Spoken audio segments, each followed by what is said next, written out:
Bueno, por mi parte, daros a todos la bienvenida, una calurosa bienvenida aquí a CaixaForum Barcelona, a los que estáis aquí, que habéis podido llegar, y también a los que nos están siguiendo vía streaming desde sus casas, iba a decir, pero no sé, hoy en día se puede seguir streaming desde cualquier sitio, ¿no?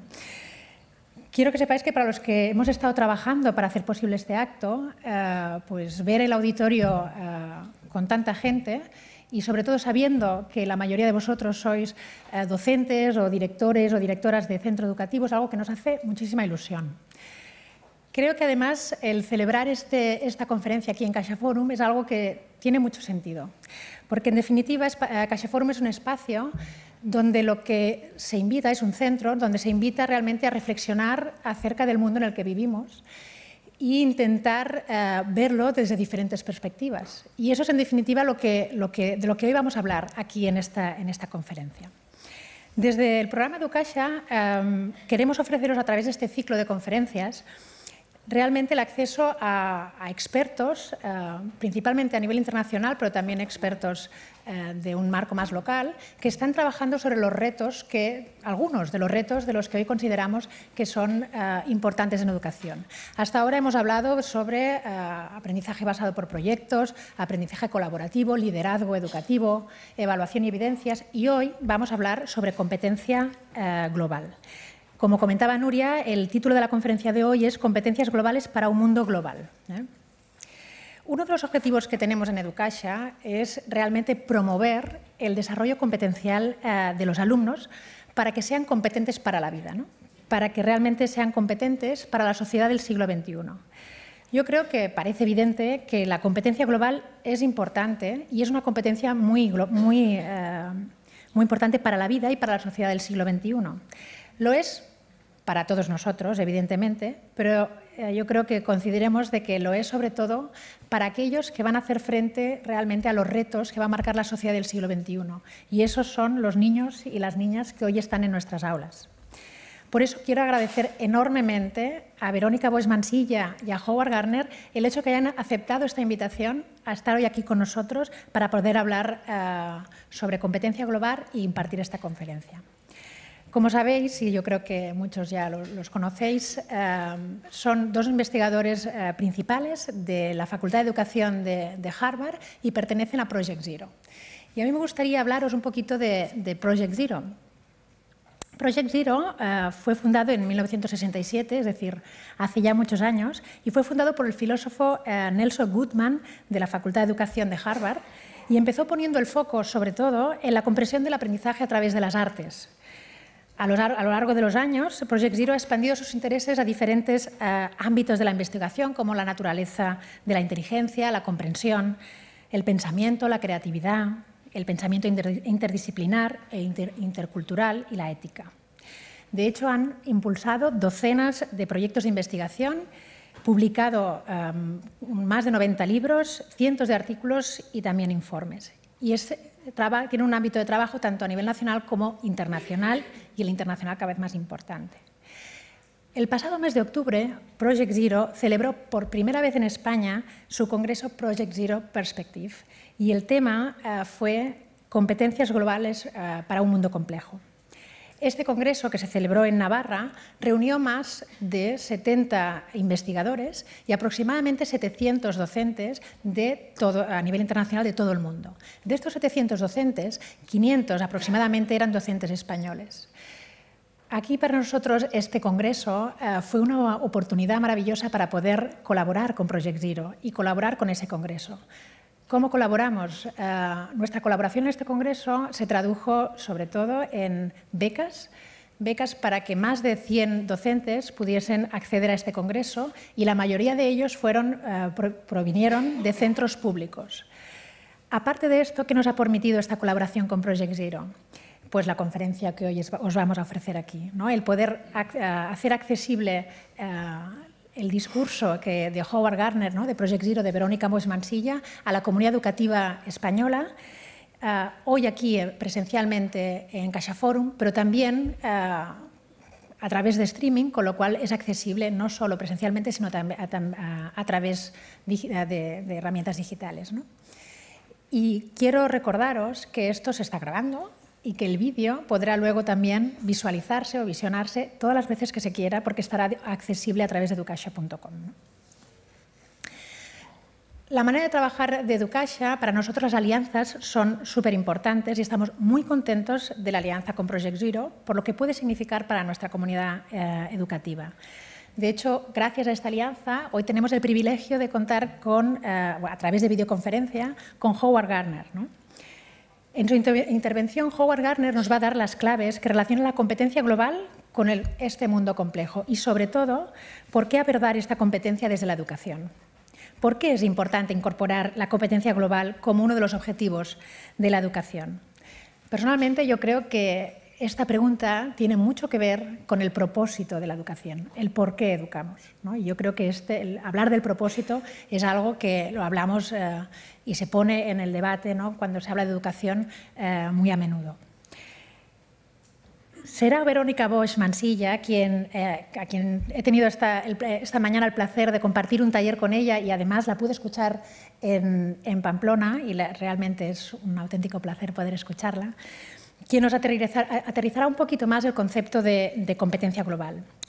A mí me gustaría leer una definición, ¿no?, hacer un poco de spoiler y leer una definición de competencia global que hace Verónica Bosch, que probablemente no sea la única que utiliza, no sé si es la que va a utilizar aquí, pero yo creo que nos situará un poquito de qué es lo que vamos a hablar, ¿no? Ella dice, la competencia global es la capacidad y la predisposición para comprender cuestiones de importancia global y actuar frente a ellas.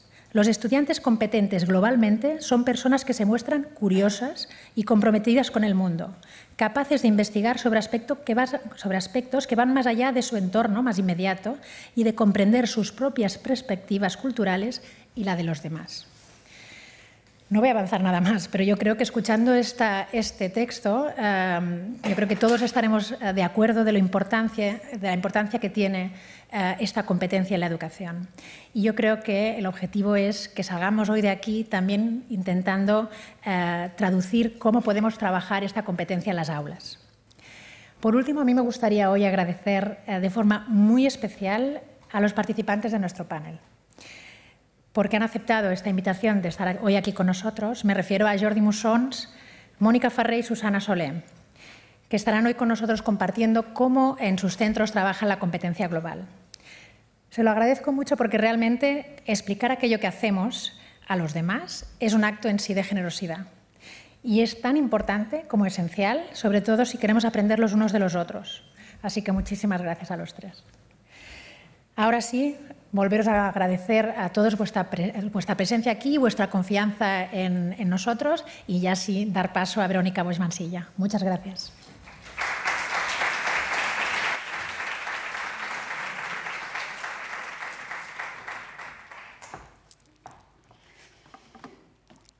Buenas tardes, qué placer verlos todos acá y vernos juntos ante el desafío de repensar la educación para el día de hoy y para el día de mañana. Quiero anticipar un poquitito las preguntas que vamos a intentar responder con mi querido amigo, colega y digo maestro Howard Gardner, que está en conexión por video. A ver si tenemos aquí. Intentaremos conversar sobre tres preguntas fundamentales. Primero, ¿qué es la competencia global y por qué es que importa? Como decía Patricia. Segundo es, ¿cómo es que se aprende esta competencia global? ¿Cómo se ve este aprendizaje? Y tercero, ¿cómo es que podríamos prepararnos a nosotros mismos y a nuestros docentes para avanzar en esta dirección? Para nosotros es un enorme privilegio contar con el apoyo y la amistad de Patricia, de Nuria, de todo el equipo de la Caixa que nos permite entablar este diálogo y esperemos que sea un diálogo que continúe a lo largo del tiempo. Al principio, para responder a la primera parte de estas preguntas, vamos a invitar a Howard Gardner. Él va, si nos ponemos el traductor, a ver si este es un buen momento para hacerlo. Y voy entonces a pasar al inglés. Vamos a invitar a Howard a que se sume a nosotros. Howard, ¿estás allí? Aquí estoy. Fantástico. Bienvenido. Bienvenido a Barcelona y bienvenidos a todos los asistentes. Ya he anunciado un poco de lo que vas a hablar, de tu perspectiva, tu trayectoria acerca de estas ideas de la educación global. Así que quedamos en tus manos. Bien, muchas gracias, Verónica.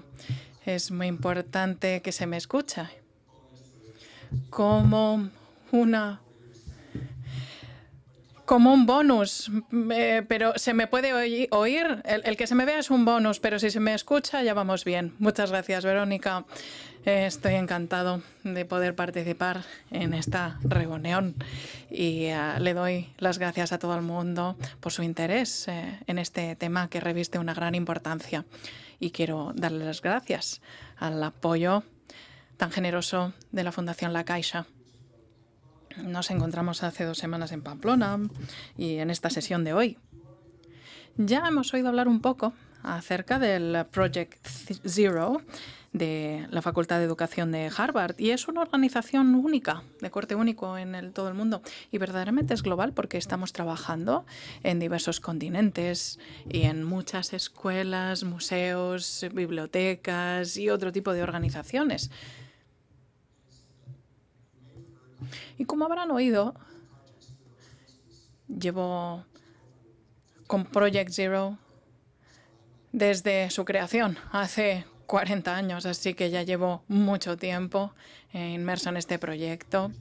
Y hemos realizado investigación en la educación en sus distintas dimensiones y colores. Y luego lo que hemos tratado hemos tratado de fomentar esta educación y la traducción en la praxis, trabajando con docentes, familias, museos, para llevar a la praxis todas estas ideas. Verónica ha trabajado conmigo durante apenas 25 años, casi un cuarto de siglo, y durante este tiempo hemos trabajado investigando diversos temas, aprendiendo diversas disciplinas y fomentando el aprendizaje interdisciplinar, la información y la educación cívica.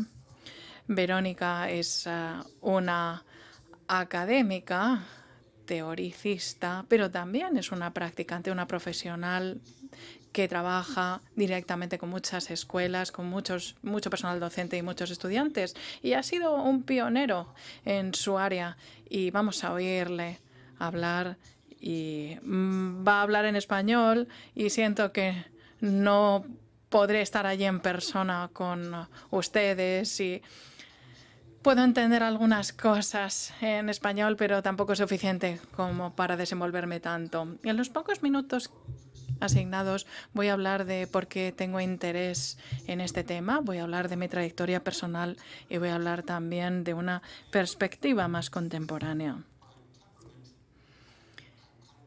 Y como soy un poco pesimista, quiero hablar de 2 tipos de obstáculos que se interponen en la educación global. Uno tiene que ver con algo muy patente y muy prominente en la actualidad y que ya conoceréis, y el otro tiene que ver con los obstáculos que tenemos cuando queremos trabajar con los niños y tratar que salgan más allá de los moldes tradicionales. Estos son obstáculos genuinos, pero el propósito de definir los obstáculos no es rendirse, sino tratar de soslayarlos si queremos fomentar una buena educación global.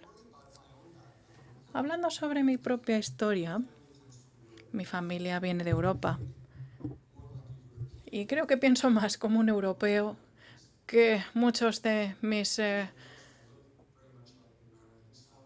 compañeros americanos, pero bueno, sí que es cierto que muchas de mis ideas probablemente reflejan mi vida en Estados Unidos, sobre todo los años que he pasado en la Facultad de Educación de Harvard, en el área de Boston.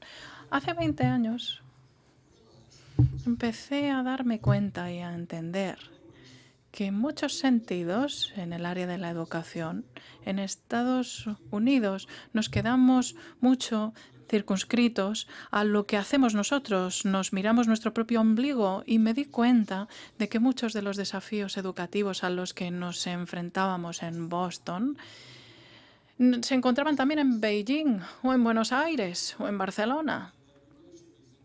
Y que deberíamos pensar en la educación en términos globales, transgrediendo las fronteras nacionales. Y podríamos decir, ¿este es un problema meramente estadounidense? Yo diría que depende. Hay algunos países que se miran más el ombligo que otros.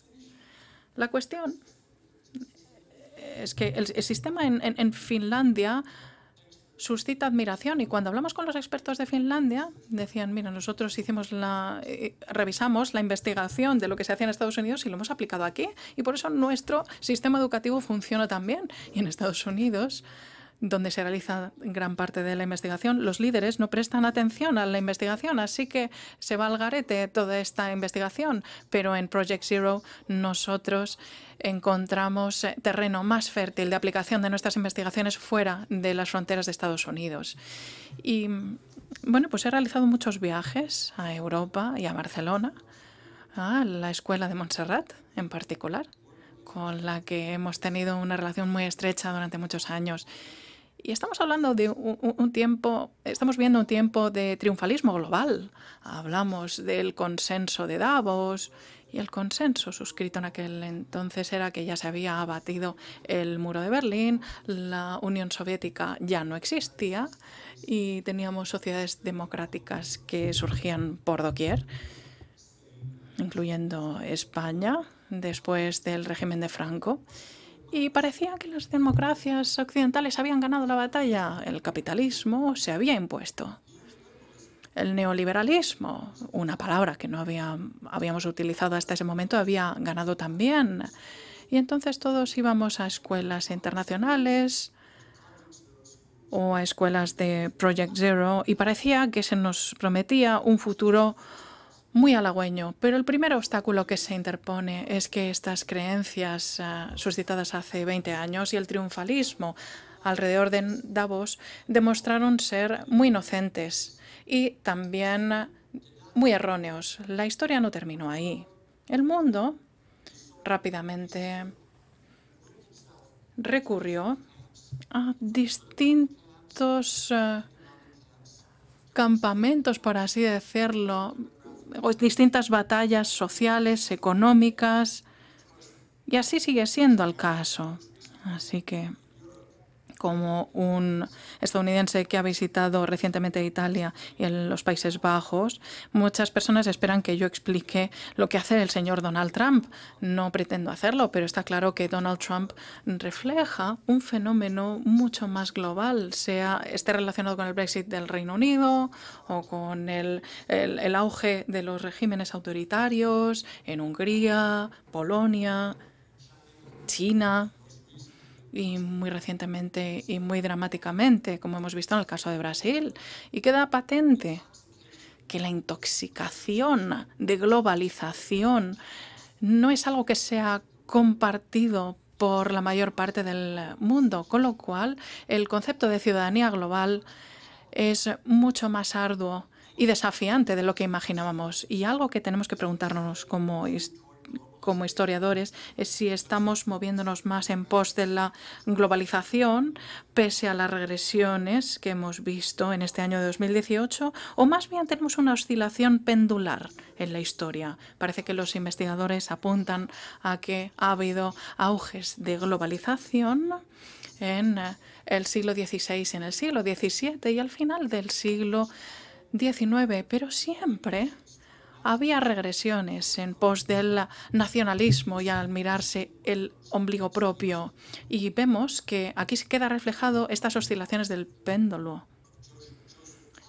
Joseph Conrad nació en Polonia, pasó tiempo en Francia, después se mudó al Reino Unido, fue escritor anglófono, viajó por el mundo y en un libro escrito por Maya Jasena en Harvard, dijo que hace 100 años Conrad ya preveyó los fenómenos de globalización como contrapuestos al nacionalismo. Así que podemos ver que nosotros queremos entender los obstáculos para poder lidiar con ellos de la manera más inteligente posible. Este obstáculo ya fue constatado entonces y esto tiene que ver con la mente de los niños también. Yo soy psicólogo, un psicólogo que llevo estudiando el desarrollo de los niños durante muchos años. Tengo 4 hijos. Y al contrario de John Locke, no creo que los niños sean lienzos en blanco. Los niños llegan al mundo y llegan a la escuela con algunas visiones muy fuertes acerca de ciertos aspectos y es muy raro que esas visiones sean globales. Los niños son conscientes de la familia, de los amigos, de las personas que viven en su vecindario y sobre todo aquellas personas que se parecen a ellos. Cuando los niños tienen 3 años, los niños se juntan con niños que tienen el mismo idioma, que tienen el mismo aspecto y se acercan a esas personas similares en apariencia y se alejan de aquellos que tengan un color de piel distinto y que hablen de manera distinta, que tengan hobbies diferentes. Yo recuerdo que mi hija, cuando tenía 4 añitos, iba a la escuela en Cambridge, cerca de Boston, y tenía un profesor afroamericano. Y un día llegó a casa y dijo: mamá, papá, ¿la señora Chase es negra? Porque la señora Chase no es que fuera negra, pero estaba utilizando las palabras que había oído por ahí para describirla. Es lo que van aprendiendo muy fácilmente los niños. Y cuando los niños tienen 2 o 3 años, hay investigación que dicen que los niños prefieren estar en compañía de aquellas personas que se les parecen en aspecto y en cómo suenan. Así que podemos pensar en círculos concéntricos donde está el núcleo de la familia, los padres, y luego tenemos el resto de familiares y amigos, personas que viven en su vecindario. Luego tenemos el círculo de la comunidad, que puede ser un pueblo o una ciudad o una megalópolis, como la Ciudad de México o Bangkok o Tokio. Y luego tenemos las naciones. Ya sé que el concepto de la nación es algo controvertido ahora mismo en España. Estoy hablando de una ciudad donde las personas se enorgullecen de su región. Pero incluso si asumimos que las naciones van a seguir existiendo durante tiempo, hay otras regiones más amplias como la Unión Europea. Tenemos también la zona eurásica y todo el globo terráqueo y otros espacios de constelaciones. Y los niños tienen que entender cuál es el lugar en el que se ubican en todos estos círculos concéntricos. Y es mucho más fácil entender que hay personas que se parecen a ti en el aspecto. Y esto está entrañado en el autoritarismo. Es de lo que se nutre el autoritarismo por doquier. Y también cuando se introdujo por primera vez Internet y los medios sociales, pensamos que esto sería una entidad que vincularía más a las personas. Y esto ha ocurrido en ocasiones, pero por supuesto que duda cabe que también hay mucho abuso, muchas mentiras, muchas noticias falsas, muchas realidades alternativas que ahora ya sabemos que se mueven tan rápido como la investigación realista. Y ya sabemos que las noticias fake viajan más rápido que las noticias reales porque dan más morbo y además hay mucho ciberacoso y hay mucho acoso que se basa también en las diferencias en el vecindario, por ejemplo, y también a nivel nacional o diferencias a nivel de globo terráqueo. Así que todos estos obstáculos es necesario que los entendamos, provengan de implicaciones históricas o políticas, como ocurrió desde 1995 hasta ahora, o si provienen de cuestiones psicológicas o biológicas, de mantenerse cerca de personas que te resultan familiares, que conoces, que piensan de la misma manera que tú, etc. Espero no haberos deprimido demasiado, pero parte de mi filosofía es que incluso aunque tengáis aspiraciones altisonantes, y yo las tengo, y mis colegas del Project Zero las tienen también, sé que Verónica también las tiene, y sé que no estaríais aquí si no tuvieseis también aspiraciones altisonantes y ni que fueseis idealistas, pero a la vez pienso que el idealismo es más fácil llevarlo a cabo si somos capaces de entender cuáles son los obstáculos y los desafíos y pensamos cómo soslayarlos de la manera más inteligente posible. Mi comentario final, antes de cederle la palabra a Verónica, es que en Project Zero no contamos con todas las respuestas. Seríamos falsos si pretendiésemos que las tuviésemos, pero sí que esperamos formular las preguntas correctas, nos cuestionamos los unos a nosotros y a nosotros mismos y vamos por el mundo preguntando, observando, dialogando con las personas, alentamos a que las personas se nos acerquen y nos aborden para preguntarnos cosas y a efectos de esta tarde creo que no hay ninguna mejor directriz a las preguntas que hemos formulado y a los enfoques que adoptamos al trabajar con personas de distintas edades, sobre todo con los niños, cuando queremos hacer que sean más conscientes a nivel global y mejores ciudadanos globales, que todo esto que hemos ilustrado. Y con esto le cedo la palabra a Verónica. Muchísimas gracias por su atención.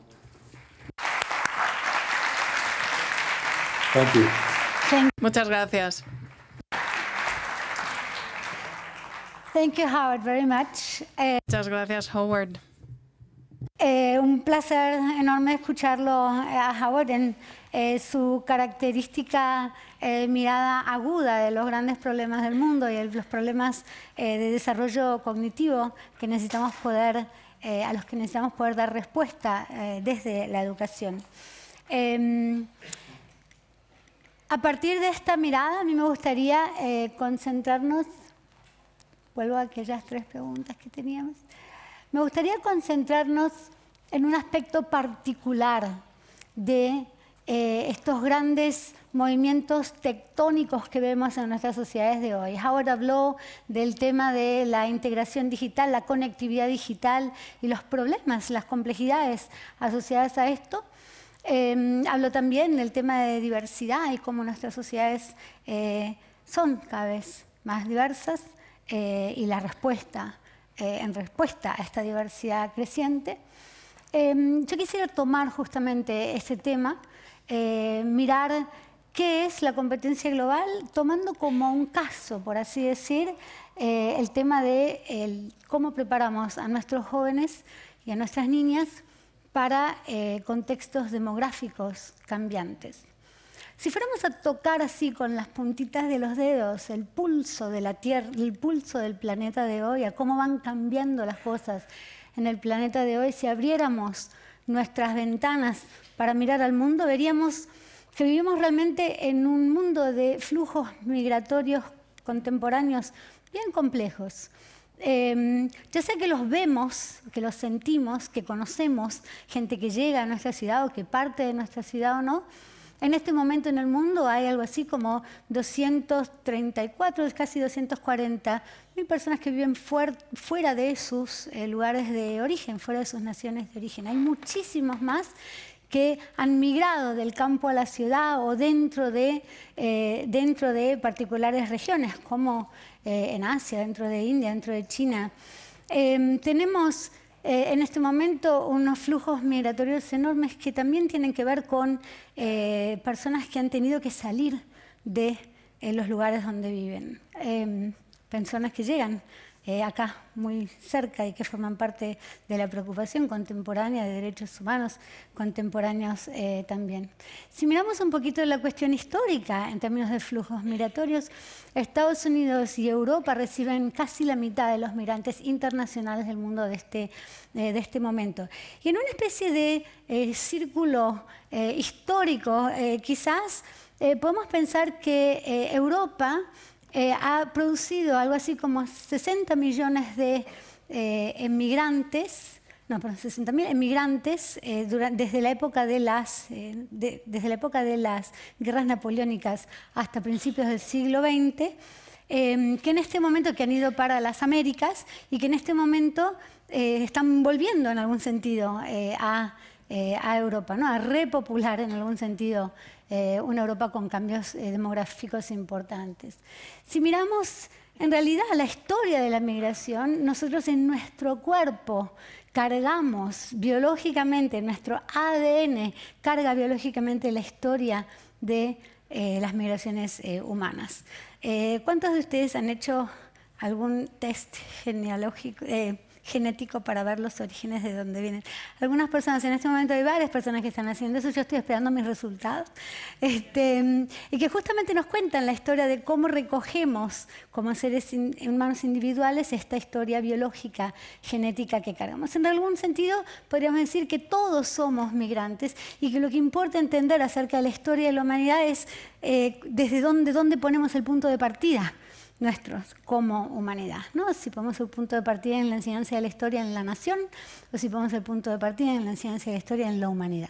Y eso es interesante para nosotros. Si miramos hacia adelante o miramos el momento contemporáneo, vemos que hay una enorme cantidad de seres humanos, familias, niños que emigran por cuestiones de cambios climáticos. Este es un mapa de la vulnerabilidad no igual, digamos, con respecto a las crisis climáticas o los casos de cambio climático extremo. Entonces tenemos un mundo para el que tenemos que preparar a nuestros jóvenes que es cambiante, en donde la diversidad pasa a ser normal, o sea, va a ser nuestra nueva norma interactuar con personas que son muy diferentes, entonces a nosotros mismos. Entonces, ¿qué es dentro de esto la competencia global? ¿Cómo podemos preparar a los niños, a nuestras niñas, para este mundo tan cambiante?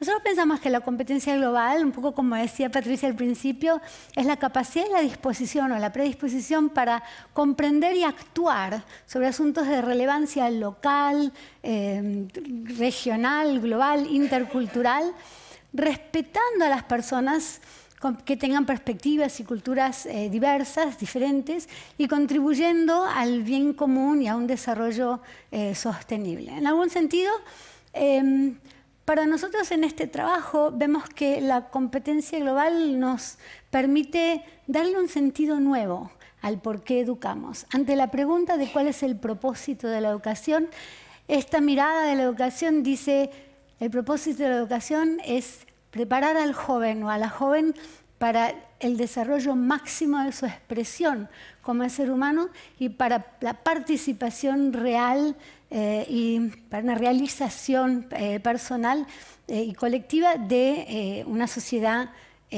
mejor, por así decir. Cuando miramos esta definición vemos también que hay elementos cognitivos, hay elementos éticos, hay elementos socioemocionales. Es una mirada integrada del aprendizaje de nuestros jóvenes. Es una linda invitación a pensar el aprendizaje desde esas perspectivas.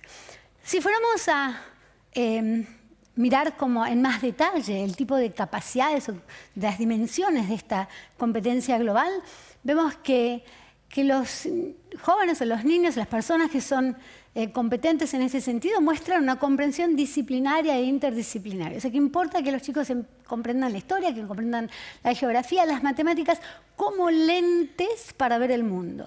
No solamente porque hay que aprender matemáticas porque vamos a dar un examen final, sino que realmente porque la matemática, la geografía, la historia, las artes nos permiten deliberar acerca del mundo, las grandes problemáticas mundiales que aparecen en lo local también.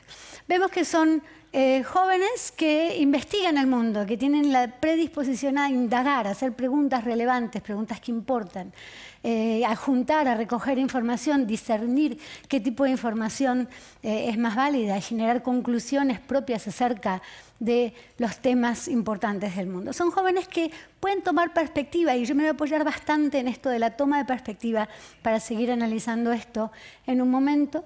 Son jóvenes que son capaces, o somos nosotros como seres humanos, capaces de comunicarnos a través de las diferencias, no solamente con la utilización de múltiples lenguajes verbales, sino también con la utilización de lenguajes corporales, cómo interactuamos, cómo nos relacionamos con los miles de lenguajes que tenemos, digamos, a nuestra disposición como seres humanos. Y finalmente pensamos que la competencia global tiene que ver con la participación real de los jóvenes en el mejoramiento de las sociedades en las que vivimos, ¿no? Ese compromiso por actuar de maneras productivas, de maneras que contribuyen. Y aquí también hay un sentido como cívico, ¿no? De esta idea de competencias globales.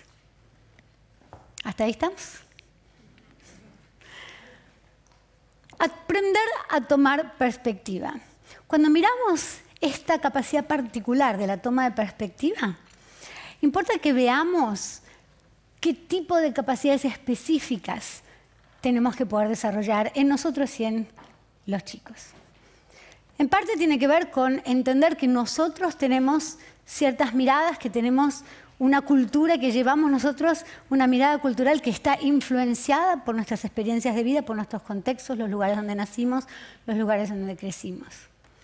Tiene que ver también con examinar y comprender que otros también tienen perspectivas influenciadas, determinar cuáles son esas influencias, explorar abiertamente estas perspectivas. Aprender a tomar perspectivas tiene que ver con que no entendamos que las perspectivas son irreconciliables, que sin embargo, si más bien las culturas se influencian, las culturas no son fijas, nos influenciamos, nos modificamos, nos alimentamos y entramos en conflicto entre perspectivas. Y esa dinámica es importante poder entender y navegar.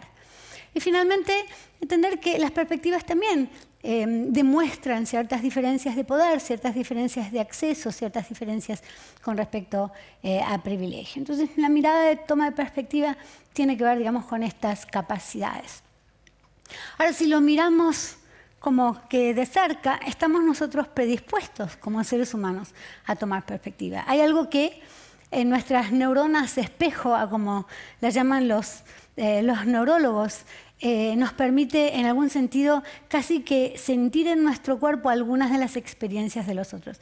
A algunos de ustedes les habrá pasado, y acá es una nota de pie de página cultural, cuando Messi patea la pelota, y cómo es que en algunos momentos uno mismo pone el pie casi como para tirar. No, eso no tiene ninguna explicación racional, porque yo desde mi casa, ¿no?, intento patear la pelota que en realidad la tiene Messi. Esto es parte de nuestras neuronas espejo que nos permiten en algún sentido empatizar corporalmente con los movimientos de otros. Esto es parte de nuestra capacidad por la empatía o hacia la empatía. Los niños cuando son chiquitos desarrollan esto que se llama la teoría de la mente, ¿no? Y que es esta idea de que descubrimos que el otro tiene una mente que es propia, ¿no?, y que es importante poder entender y que piensa de maneras distintas, que puede creer o tener información que es distinta a la nuestra. Entonces esto es algo que los niños descubren típicamente alrededor de los 4 años, pero por supuesto hay diferencias con respecto a esto. También entendemos que la interacción social genera nuestras identidades, que tenemos una necesidad como especie, como seres humanos, de interactuar y poder alimentarnos mutuamente, entender quiénes somos a partir del diálogo con otros. Y esto forma parte también de qué somos como seres humanos, forma parte de nuestras predisposiciones. Si fuéramos a pensar en las grandes diversidades, hay ciertos patrones comunes. Todos los seres humanos vivimos emociones de amor, nos enamoramos, nos desenamoramos, nos enojamos, sentimos nostalgia, sentimos alegría, sentimos ansiedad, miedo. Estos son parte de la condición humana, que tengamos estas características. Todos tendemos a amar a nuestros niños, tenemos los roles de padres, tenemos ciertas continuidades que nos permiten encontrarnos unos con otros. Y así la maternidad o el amor o la intimidad puedan tener contenidos diferentes en distintas culturas, son emociones, son roles desde donde podemos construir miradas en común.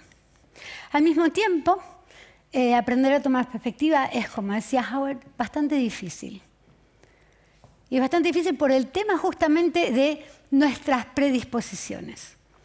Así como tenemos la predisposición a intentar entender a otra persona, tenemos la predisposición al estereotipo. Estamos biológicamente casi que formados para sentirnos cómodos con aquellos que forman parte de nuestra tribu, por así decir, ¿no? Entonces necesitamos poder sobreponernos de esta inclinación, de esta predisposición al estereotipo. Tenemos también la idea de que comprender culturas e identidades es un fenómeno complejo. Muchas veces pensamos, bueno, la cultura del francés, la cultura del alemán, la cultura del americano, como si todos los franceses comieran queso todo el tiempo. Yo creo que debe haber algunos franceses a los que no les interesa comer tanto queso. O como si todos los americanos pensaran de ciertas maneras, o si todos los españoles, o si todas las personas de Cataluña pensaran de ciertas maneras. Es como que esta diversidad, esta movilidad, esta fluidez que existe en las maneras en que nos pensamos a nosotros mismos, en las maneras en que pensamos la cultura, es difícil de comprender y es importante poder comprenderla. La toma de perspectiva muchas veces nos llama a manejar emociones. ¿Qué pasa cuando estoy en desacuerdo? ¿Qué pasa cuando se polarizó el discurso? ¿Cómo manejo la ansiedad, el enojo, la diferencia? ¿No? Entonces hay también el tema emocional, de manejo de emociones que forma parte de manejar perspectivas. Y finalmente tenemos un mundo que va a una velocidad enorme, con muy poco tiempo, en donde estamos permanentemente invadidos por información, con bastante poco tiempo para bajar el ritmo de la vida y poder realmente entender cuál es la perspectiva de otro. Pasamos muy rápidamente de un tema a otro, con poco tiempo para detenernos e intentar comprender. Me encantaría invitarlos a ver un esfuerzo de aprendizaje de toma de perspectiva que aparece en una charla de TED que da Chimamanda Adichie. Ella es una autora nigeriana que a mí me parece interesantísima. Los libros de ella son muy bonitos, muy interesantes justamente con el tema de toma de perspectiva. Y sin decir mucho más, me encantaría que la veamos juntos. Lo que vamos a hacer va a ser escuchar este video por unos minutos y nos vamos a preguntar, mientras lo vemos, mientras lo escuchamos, de qué manera es que vemos a Chimamanda Adichie tomando perspectiva, ¿sí? ¿Dónde toma perspectiva? Y cómo pareciera haber aprendido a hacerlo, ¿sí? Entonces, con eso en mente, vamos a pasar al video. Bajamos las luces.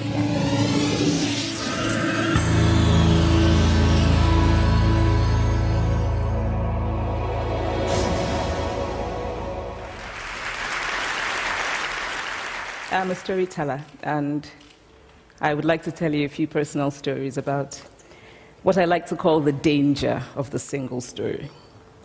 I grew up on a university campus in eastern Nigeria. My mother says that I started reading at the age of 2, although I think 4 is probably close to the truth. So I was an early reader, and what I read were British and American children's books. I was also an early writer. And when I began to write at about the age of 7, stories in pencil with crayon illustrations that my poor mother was obligated to read, I wrote exactly the kinds of stories I was reading. All my characters were white and blue-eyed. They played in the snow. They ate apples. And they talked a lot about the weather, how lovely it was that the sun had come out. Now, this despite the fact that I lived in Nigeria. I had never been outside Nigeria. We didn't have snow. We ate mangoes. And we never talked about the weather because there was no need to. My characters also drank a lot of ginger beer because the characters in the British books I read drank ginger beer. Never mind that I had no idea what ginger beer was. And for many years afterwards, I would have a desperate desire to taste ginger beer. But that is another story. What this demonstrates, I think, is how impressionable and vulnerable we are in the face of a story, particularly as children. Because all I had read were books in which characters were foreign, I had become convinced that books, by their very nature, had to have foreigners in them and had to be about things with which I could not personally identify. Now, things changed when I discovered African books. There weren't many of them available, and they weren't quite as easy to find as the foreign books, but because of writers like Chinua Achebe and Kamara Laye, I went through a mental shift in my perception of literature. I realized that people like me, girls with skin the color of chocolate, whose kinky hair could not form ponytails, could also exist in literature. I started to write about things I recognized. Now, I loved those American and British books I read. They stirred my imagination, they opened up new worlds for me. But the unintended consequence was that I did not know that people like me could exist in literature. So what the discovery of African writers did for me was this: it saved me from having a single story of what books are. I come from a conventional middle-class Nigerian family. My father was a professor. My mother was an administrator. And so we had, as was the norm, living domestic help who would often come from nearby rural villages. So the year I turned 8, we got a new houseboy. His name was Fide. The only thing my mother told us about him was that his family was very poor. My mother sent yams and rice and our old clothes to his family. And when I didn't finish my dinner, my mother would say, "Finish your food. Don't you know people like Fide's family have nothing?" So I felt enormous pity for Fide's family. Then one Saturday, we went to his village to visit. And his mother showed us a beautifully patterned basket made of dyed raffia that his brother had made. I was startled. It had not occurred to me that anybody in his family could actually make something.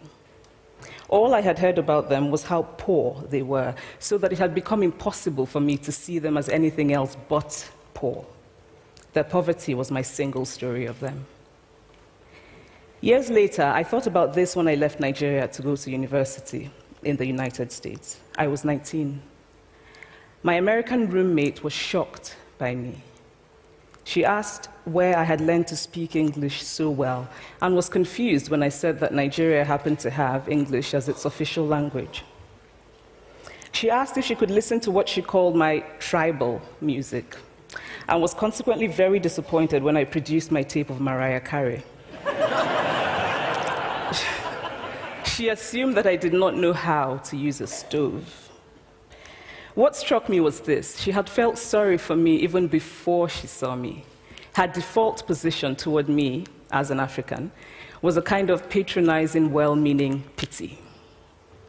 My roommate had a single story of Africa, a single story of catastrophe. In this single story, there was no possibility of Africans being similar to her in any way, no possibility of feelings more complex than pity, no possibility of a connection as human equals. I must say that before I went to the US, I didn't consciously identify as African. But in the US, whenever Africa came up, people turned to me, never mind that I knew nothing about places like Namibia. But I did come to embrace this new identity, and in many ways, I think of myself now as African, although I still get quite irritable when Africa is referred to as a country, the most recent example being my otherwise wonderful flight from Lagos 2 days ago, in which there was an announcement on the Virgin flight about their charity walk in India, Africa, and other countries. So after I had spent some years in the US as an African, I began to understand my roommate's response to me. If I had not grown up in Nigeria, and if all I knew about Africa were from popular images, I too would think that Africa was a place of beautiful landscapes, beautiful animals, and incomprehensible people fighting senseless wars, dying of poverty and AIDS, unable to speak for themselves, and waiting to be saved by a kind white foreigner. But I must quickly add that I too am just as guilty on the question of the single story. A few years ago, I visited Mexico from the US. The political climate in the US at the time was tense, and there were debates going on about immigration. And, as often happens in America, immigration became synonymous with Mexicans. There were endless stories of Mexicans as people who were fleecing the healthcare system, sneaking across the border, being arrested at the border, that sort of thing. I remember walking around on my first day in Guadalajara, watching the people going to work, rolling up tortillas in the marketplace, smoking, laughing. I remember first feeling slight surprise, and then I was overwhelmed with shame. I realized that I had been so immersed in the media coverage of Mexicans that they had become one thing in my mind, the abject immigrant. I had bought into the single story of Mexicans, and I could not have been more ashamed of myself. So that is how to create a single story. Show a people as one thing, as only one thing, over and over again, and that is what they become.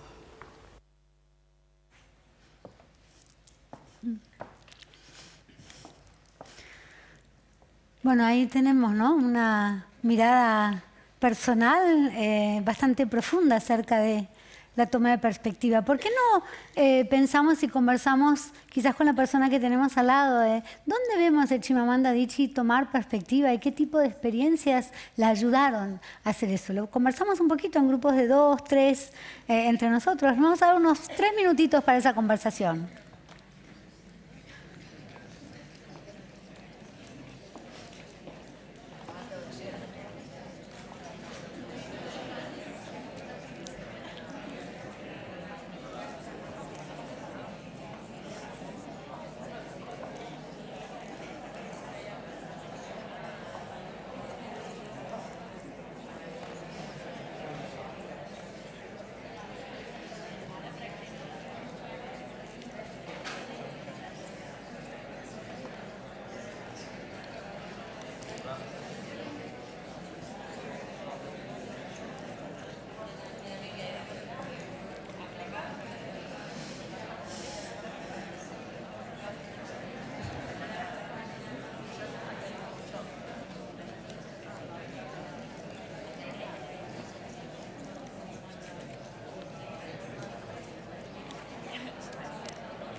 Bueno, vamos cerrando esa idea.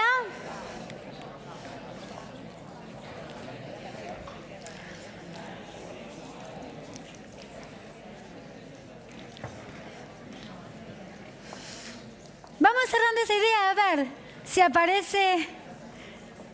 aparece alguna idea que quizás que queremos compartir. Sí, vamos a escuchar algunos ejemplos. ¿Dónde es que la vemos a Chimamanda Adichie tomando perspectivas y qué tipo de experiencias parecen haberla ayudado? ¿Quién quisiera compartir un ejemplo posible? Sí. Yo creo que a través de la lectura le permitió tener un panorama. Tenemos un micrófono, si quieres, así estás más cómoda. Pienso que la lectura le abrió muchos horizontes, le generó creatividad, le dio muchos argumentos para poder crear sus historias y también hacerse de historias. Ajá, fantástico. O sea que la lectura, la literatura como una oportunidad para encontrar un mundo diverso y encontrarse a sí misma luego como, ¿no?, dentro de la tradición nigeriana, ¿no?, y de escritores africanos. Fantástico. ¿Qué otra idea, qué otra cosa vemos en términos de su capacidad para tomar perspectiva? Sí, a ver acá. Bueno, el hecho de viajar, ¿no?, para salir del entorno entre iguales, ¿no?, y romper creencias, estereotipos, conocer mundo, ¿no?, y romper todas esas creencias limitantes. Ajá, encontrarse a sí misma, tal cual, encontrarse a sí misma viajando y redefiniendo su propia identidad. ¿Viste? Cuando dice, bueno, yo no me pensaba como africana, pero de pronto adopté esta identidad, ¿no? Como uno va expandiendo una identidad que es flexible en el mundo de hoy, ¿no?, que se regenera en el mundo de hoy. Fantástico. ¿Qué otro ejemplo tenemos? Sí, acá hay uno por acá.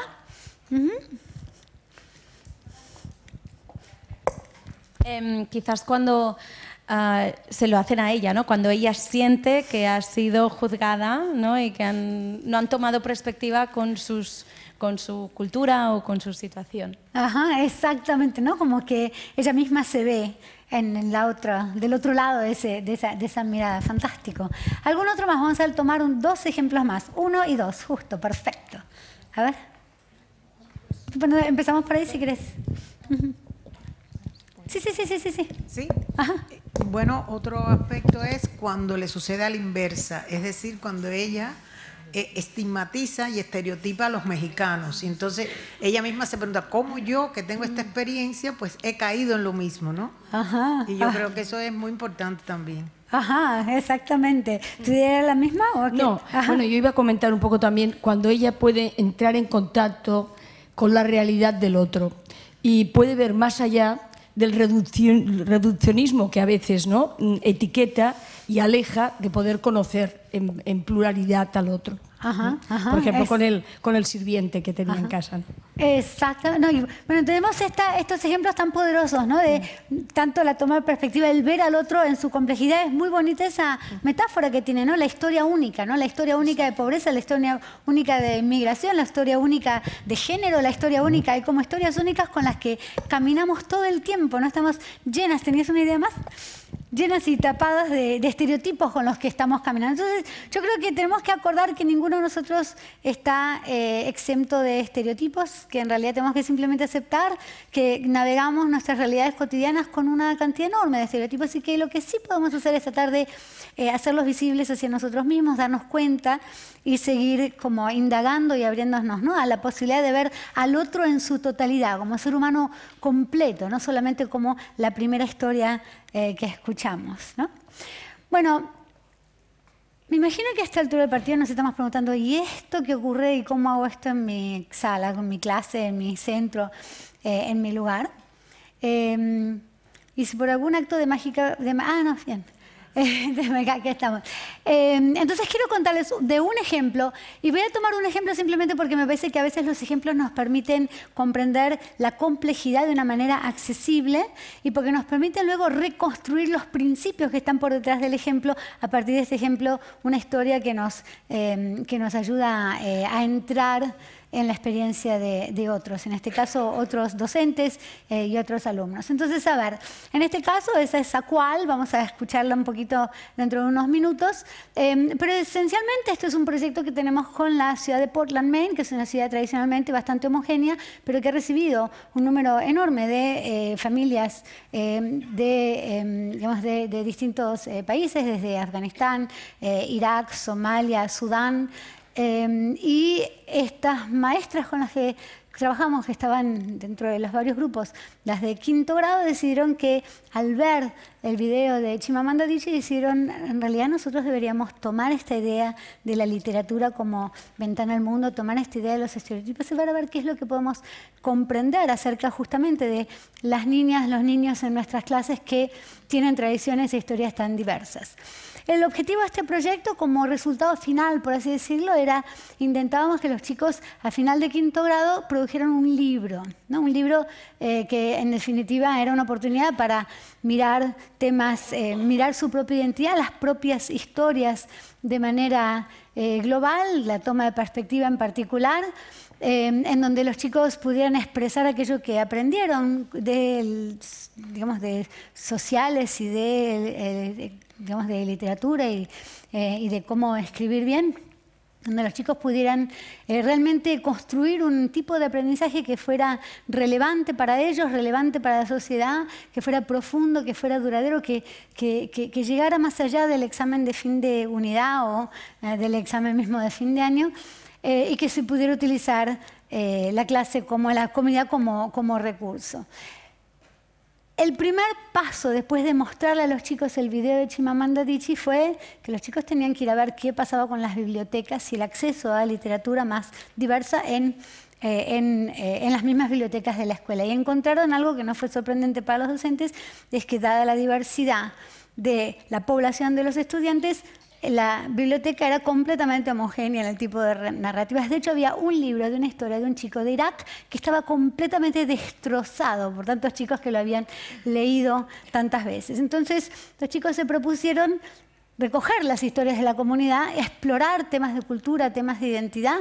Las maestras presentaron la idea de cultura como algo que hay partes visibles y hay partes invisibles. Los chicos empezaron a mirar que participaban en muchas culturas, la cultura del fútbol, la cultura de género, la cultura de la religión, la cultura de la familia, la cultura de la escuela, y para flexibilizar esta idea de cultura, pensar que la cultura es cómo hacemos las cosas aquí, qué cosas valoramos aquí.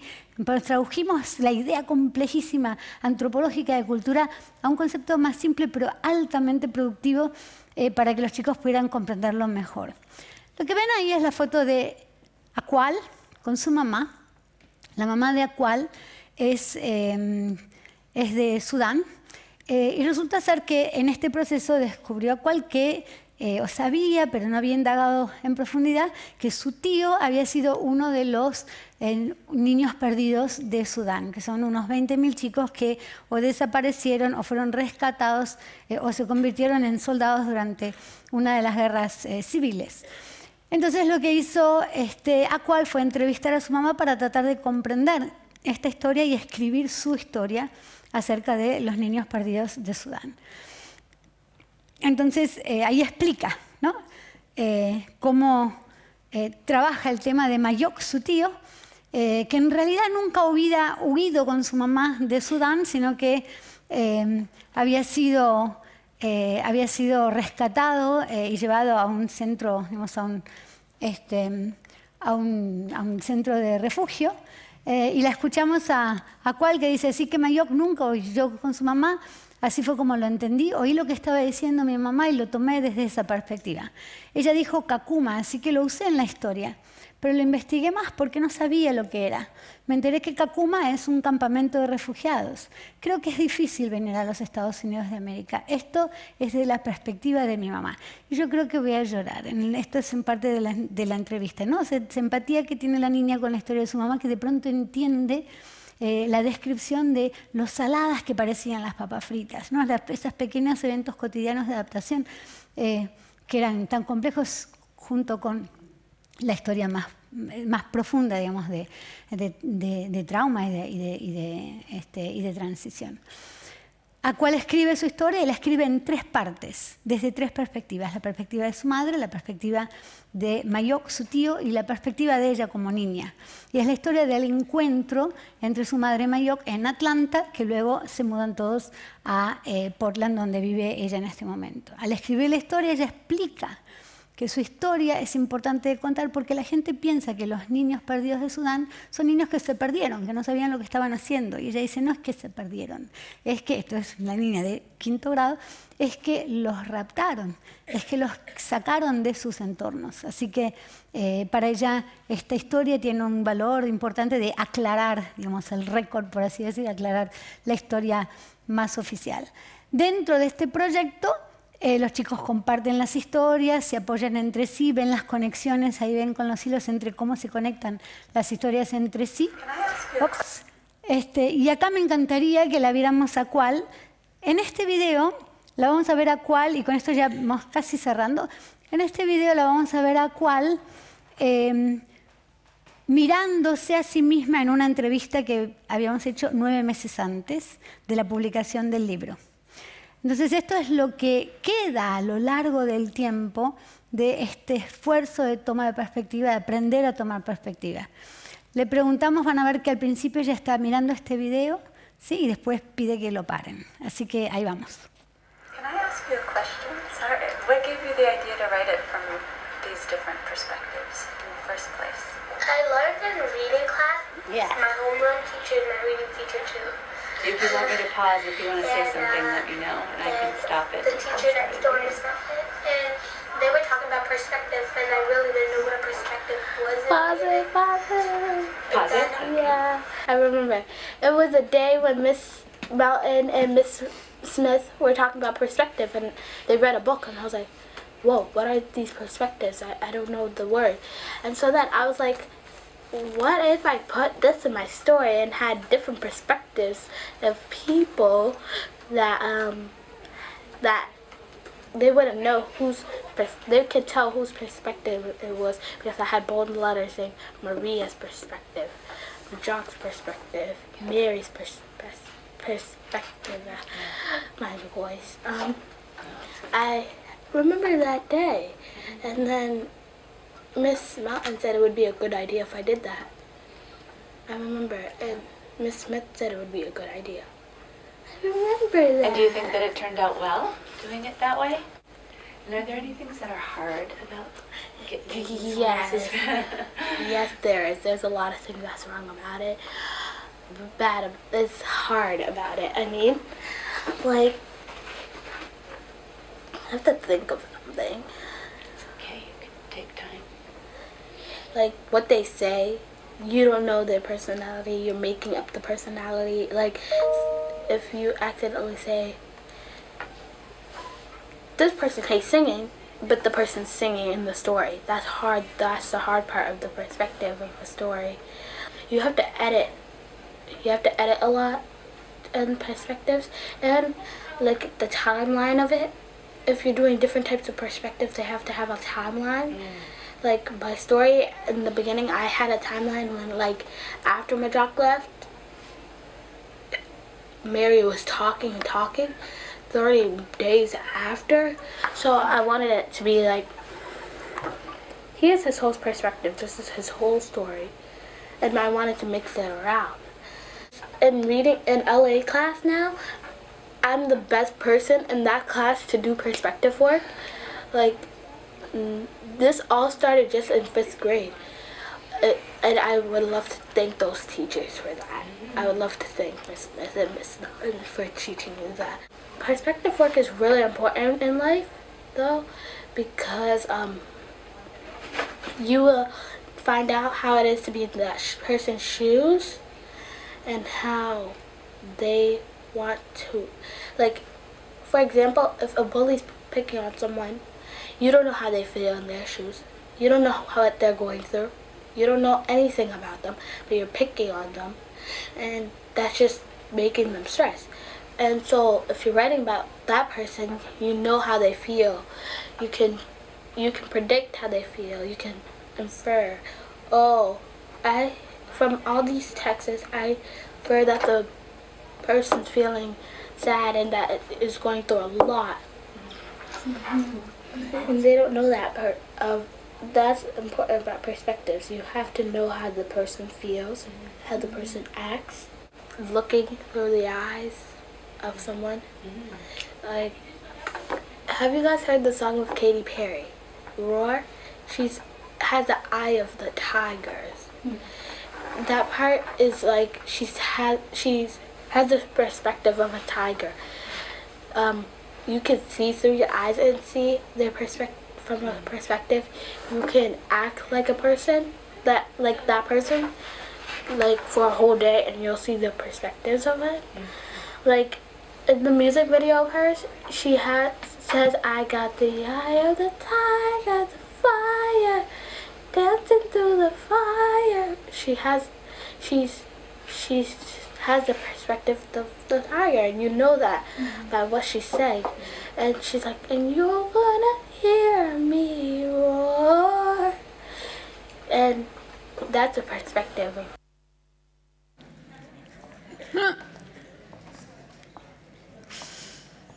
Bueno, y esa es una perspectiva. Entonces ahí tenemos tantísimo para conversar y seguramente que vamos a poder volver al caso de Acual durante el debate o durante las preguntas y respuestas, pero hay tanto aquí para analizar con respecto a la concepción de literatura, de escritura, la complejidad cognitiva, las conexiones con lo socioemocional, este aprendizaje tan integrado que vemos, la idea de qué pasa si evaluamos los aprendizajes un año más tarde, no solamente en el momento en que terminan nuestros proyectos. Ahí hay un montón para que podamos ver juntos. La gran pregunta para nosotros quizás como educadores es por dónde empezamos.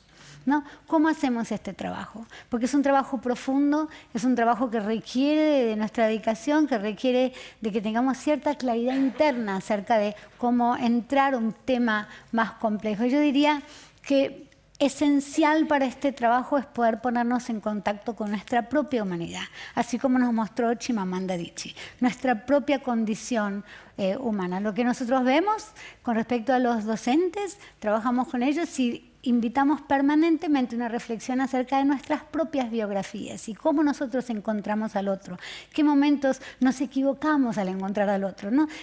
¿Qué ocurre con nosotros mismos? Invitamos muchas veces a que nuestros docentes hagan un caso, como el caso de Acual, que hagan un retrato de un niño como para poder entender, o de una niña para poder entender quiénes son como personas completas.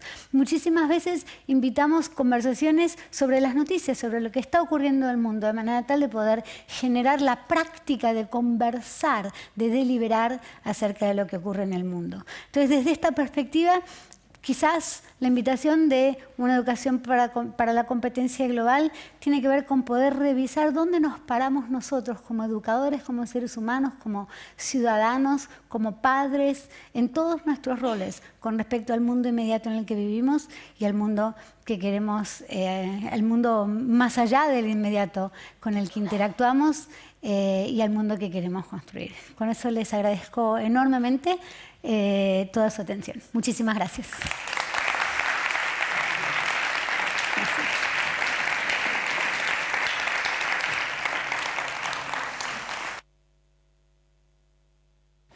Muchas gracias, Verónica. Vamos a empezar la mesa redonda para poder compartir un poco pues, las prácticas de los centros. Jordi, muchas gracias, Susana y Mónica, que nos van a acompañar. Verónica, tú también.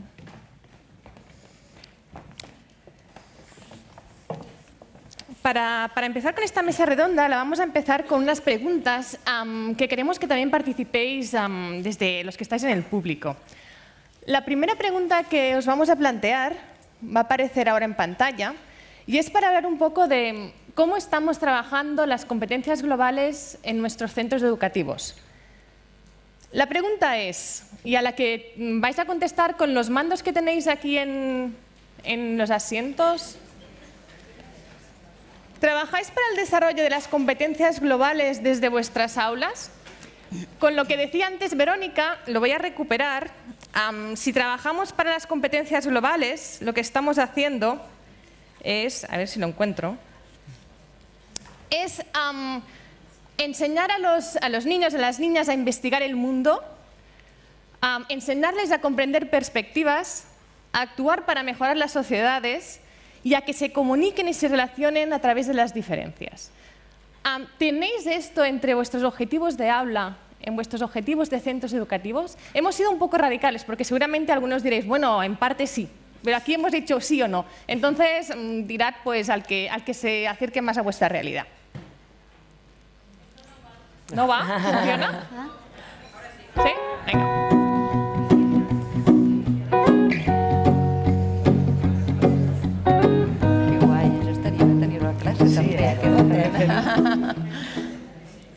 Bueno, el Kahoot es pot fer això. Amb el Kahoot. Vamos a ver. Amb el Kahoot. Sí. O sea, un 71% de las personas que estamos en este público dicen que sí que trabajan las competencias globales. ¿Qué os parecen estos resultados, antes que nada? Muy buenos, estupendos. Verónica, ¿esto es lo que también representan en otras partes del mundo? O sea, en otras partes que no son España. Sí, muy alentador y por supuesto hay tantos aspectos dentro de la competencia global que seguramente veríamos una diversidad importante y muy fructífera al mirar qué tipos o qué dimensiones de las competencias globales enseñamos, ¿no? O trabajamos con los chicos, o sea que muy alentador realmente, coincido. Esperanzador, sí. Vamos con vosotros. ¿Desde cuándo empezasteis a trabajar por las competencias globales, Jordi? ¿Y qué os motivó a hacerlo? ¿No? ¿Cuál fue la motivación de empezarlas a trabajar? A mí me parece interesante el resultado porque muchas veces discriminar qué es una cosa o la otra no es tan fácil, ¿no? Y además en momentos como los actuales, que estamos en momentos de transformaciones muy globales y que muchas cosas empiezan y terminan en el mismo sitio. Nosotros empezamos hace 10, 12 años que decidimos cambiar líneas estratégicas del centro, y definimos 5 competencias que le llamamos las 5 Cs del aprendizaje, donde es que estructuramos todo el centro, que fue, por un lado, la comunicación, introduciendo todos los lenguajes como herramienta de comunicación también con el exterior, incorporando el lenguaje audiovisual como un lenguaje más para comprender, que me parecía que Garner hablaba de las fake news y me parece un campo muy interesante, fomentando la creatividad, la cooperación, el pensamiento crítico y, por último, la ciudadanía, que nos abrió una puerta a pasar a trabajar con nuestro entorno en un momento que nos planteábamos abandonar el libro de texto. En paralelo, unos años después, nos escogen como Escuela Changemaker y eso nos da sentido a este proceso de transformación en el que estamos involucrados y donde la idea de convertir a nuestro alumnado en agentes de cambio y nuestra propia organización en una organización que participe de la transformación de nuestro entorno, pues nos permite ahondar un poquito más en esta idea de pasar de nuestro contexto inmediato a tener una función de cooperación con otras organizaciones, entidades y otros contextos para transformar el mundo donde vivimos. Susana, en vuestro caso. En nuestro caso, la verdad es que lo que vimos, no pensamos en las competencias globales, esa es la verdad, sino que pensamos en los chicos y en las chicas cuando entraban en el instituto. Nosotros veíamos como aquellos niños o niñas que en sus colegios en general estaban implicados, les gustaba aprender, tenían curiosidad. En el momento en que entraban en el instituto, 11, 12 años, todo esto iba bajando, ¿no? Su nivel de implicación, no les gustaba, ¿no? O sea, estaban aburridos, era un conocimiento muy abstracto, muy parcelado, muy tipo puzzle, ¿no? Una hora matemáticas, una hora física, una hora inglés. Veíamos que esto no tenía sentido para ellos. Entraban en el instituto y salían y nada les había impresionado, ¿no? Nada les había... Y entonces, buscando la manera de cómo transformar esto, pues pensamos en cambiar a una manera de trabajar más globalizada. Pensamos en una estructura de centro que fuera a plantearles a ellos unos grandes retos y que en estos 3 grandes retos que normalmente planteamos al trimestre se convirtieron pues en 3 grandes proyectos, ¿no? Uno más ligado al ámbito lingüístico. Aquí estábamos muy interesados también en toda la competencia pues, de saber expresarte, de saber comunicar. Pues un proyecto que hacen, por ejemplo, es crear una revista, otro es también crear un programa de radio. En el ámbito científico-tecnológico, cada vez más vimos como los temas que les podía a ellos motivar y les podía llamar la atención y que serían importantes para su vida posterior, tenían que ver con el medio ambiente y con la sostenibilidad, de manera que en estos momentos en cada curso hay un proyecto de esta tipología. Por ejemplo, ahora en tercero de eso hay un proyecto muy bonito que es están apadrinando una zona del pueblo, ¿no? Con este valor de fondo de actuamos localmente pensando globalmente. Y desde los proyectos de ámbito social, pues la verdad es que es aparece con mucha intensidad, ¿no? El tema de la no violencia y de la paz. Entonces, los proyectos que les vamos planteando, los retos que les vamos planteando, siempre suelen estar muy relacionados, ¿no? Con la diversidad, la desigualdad, la injusticia, la justicia, que finalmente promoverá una sociedad pues, que no se pelee entre ella, ¿no? Que no... Se puede trabajar desde muchísimas disciplinas, ¿no? En todas puede tener lugar. Sí. Y Mónica, en vuestro centro. Nosotras como institución pues siempre hemos puesto al alumno en el centro y entonces nos planteábamos, ¿no? ¿Qué tipo de alumno queremos?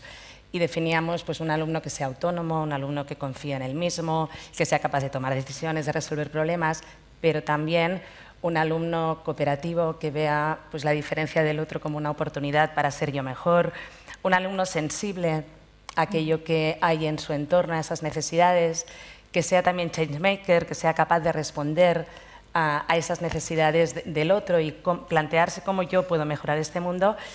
A partir de este tipo de alumno que queremos y el tipo de currículum que queremos dar, pues en ese cruce es que empezamos a diseñar un proyecto educativo que permita, por un lado, trabajar todas estas competencias y esa competencia global y a la vez que el aprendizaje que se dé en el colegio sea un aprendizaje relevante, profundo y para toda la vida.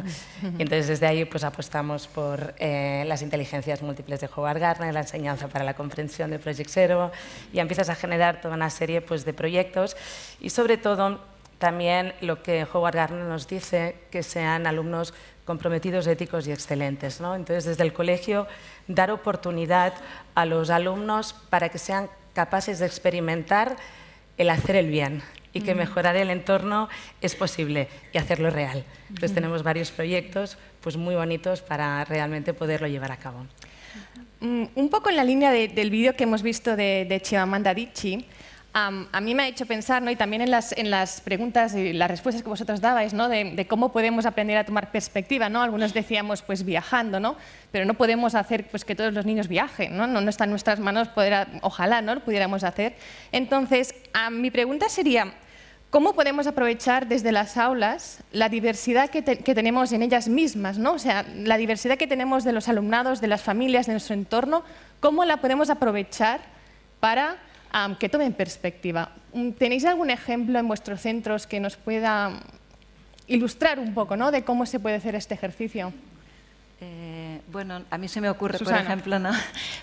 La primera respuesta que se me ocurre es reconociéndolos, ¿no? O sea, haciéndolos emerger y conocerlos.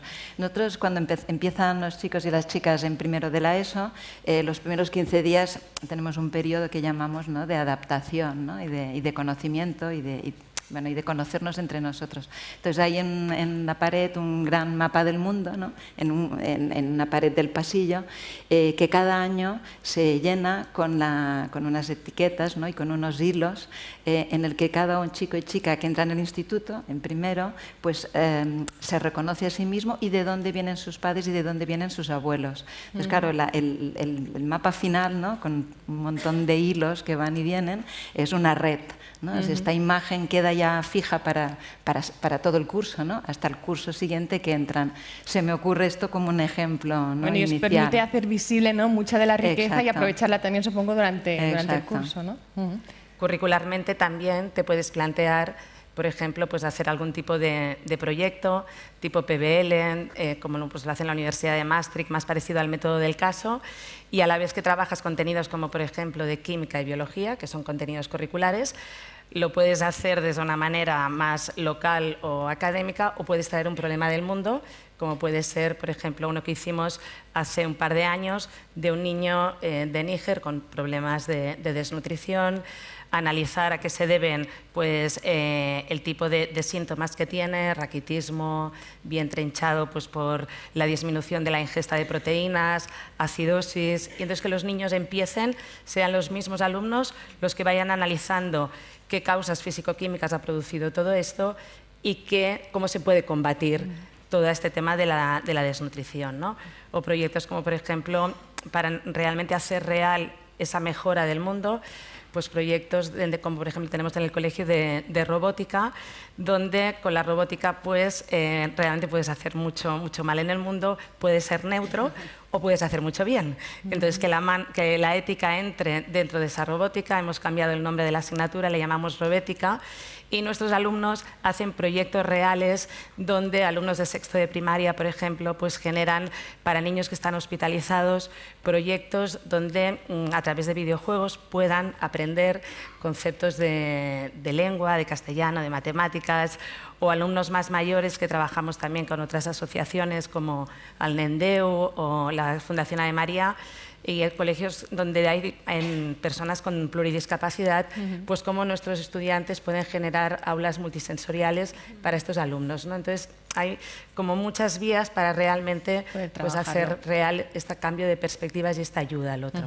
Me parece una cosa importante es que creo que las competencias globales no se pueden estudiar y que si no hay un cambio de perspectiva mental vamos a ofrecer unos recursos que no van a ser útiles. Y creo que todos nuestros centros lo que intentamos es que estas competencias se practiquen y solo la forma de comprobarlas es practicándolas, equivocándonos y volverlas a hacer. Para poner un ejemplo, en nuestro centro cualquier alumno que tenga una idea de desarrollar un proyecto de mejora del centro, del entorno o del mundo lo puede llevar a cabo. Son proyectos que a veces no tienen mucha trascendencia, pero lo importante es la capacidad de implicarse en intentar hacer algo para transformarlo y conseguirlo o fracasar en el intento y volverlo a intentar. Pero desear esta actitud es mucho más importante incluso que saber mucho sobre el mundo donde vivimos. Bueno, bastante ligado con lo que decía Verónica, ¿no? de también actuar para mejorar la sociedad, ¿no? O sea, que no es solo una actitud pasiva, sino que tiene que ser también activa. Vamos a pasar a la segunda pregunta, donde nos vamos a preguntar ¿Cuáles pueden ser las barreras o las dificultades para implementar el trabajo de estas competencias en nuestra aula? Aquí os damos 3 posibilidades. Una puede ser la falta de formación sobre cómo hacerlo, la otra la falta de tiempo y la otra una falta de voluntad por parte del centro pues, para trabajar estas competencias. ¿Funciona?